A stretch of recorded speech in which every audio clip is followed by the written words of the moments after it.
Segment is sponsored by Munson Healthcare.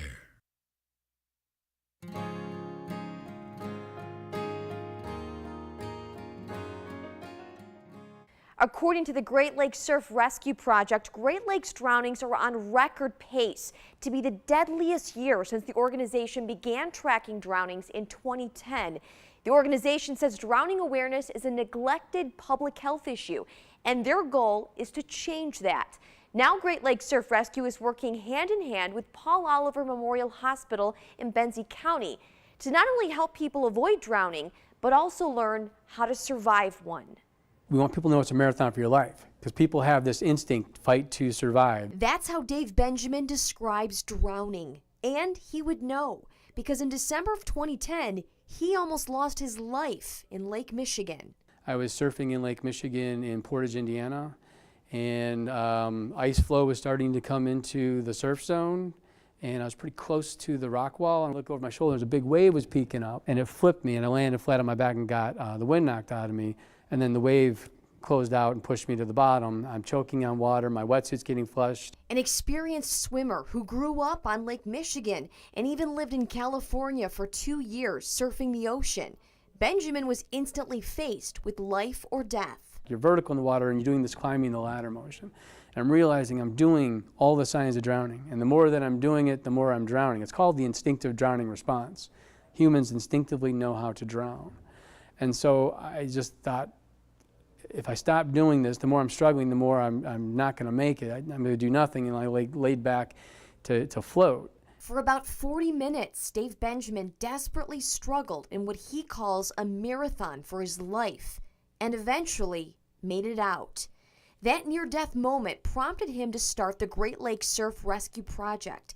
It's an organization that's tracking drownings in the Great Lakes and works to educate people on how to survive a drowning.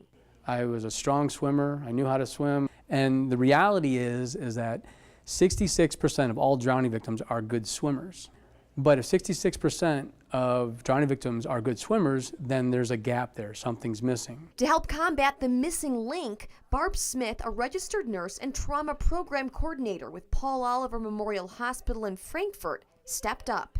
She wrote a grant about a year ago for injury prevention for Benzie County and was able to get the Great Lakes Surf Rescue Project to come in and speak with students, community members, even first responders in the area about drownings. 63% of Benzie County is underwater.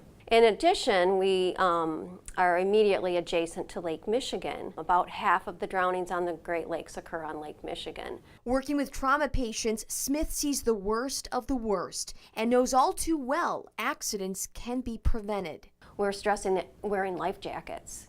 That's not hard to do if you're in your kayak, if you're in your canoe, if you're out boating. One thing I learned over the course of the year that drowning does not have to be fatal to be drowning. If you're ever struggling in water over your head, what we advocate is that you flip, float, and follow. Flip over on your back and float. The emphasis is on floating. Float to keep your head above water, float to conserve your energy, float to calm yourself down from the fear and panic of drowning. Okay? And then follow the safest path out of the water. It's a technique Benjamin stresses during his presentations and explains why everyone needs to know this. Flip, float, and follow is not going to be easy for some people.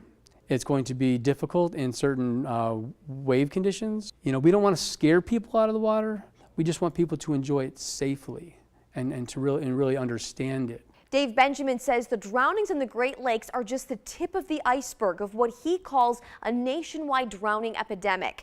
That's because there's currently no designated funding for drowning programs in the school systems. That's why the grant through Paul Oliver allowed the organization to do a full week of presentations with the elementary, middle, and high school students in Benzie County.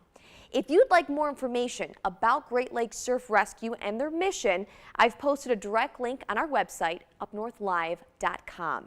In the studio, I'm Melissa Smith, 7 and 4 News.